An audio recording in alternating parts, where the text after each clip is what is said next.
7月啊，你夜晚冇周圍行，知唔知啊？你哋大人就出去行，我哋細蚊仔又唔俾出去行。過咗呢個7月咧，你夜晚想點玩都得。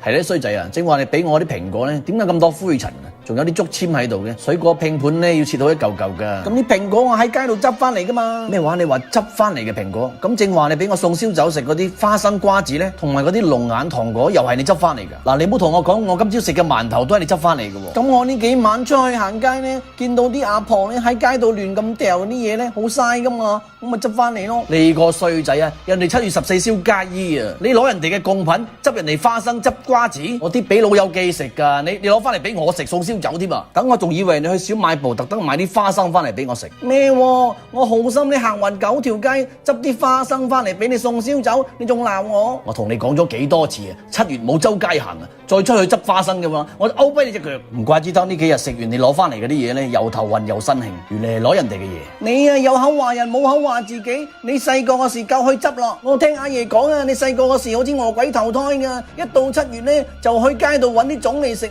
就係因為老豆細個嗰時行錯路叉錯步，喺街度執翻嚟嘅嘢唔可以亂食噶。我唔鬧你，唔通讚你孝順啊？同啲老友記爭嘢食，你嫌命長啊？咁你講啊，你呢幾日咧，除咗執啲花生啊、瓜子，仲有冇執過其他嘢？有啊，不過唔係執噶，我問人哋攞噶。我見個阿婆喺度燒嘢咧，我就問佢，佢話咧係燒俾老友記洗嘅。我話你可唔可以俾幾張我洗？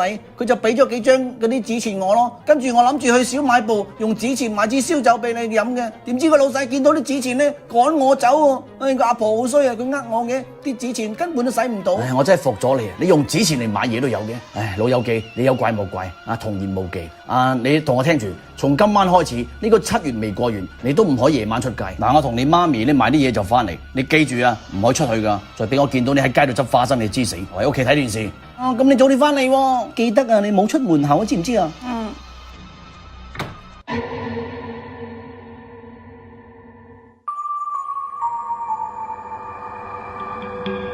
唉，今晚7月14喎。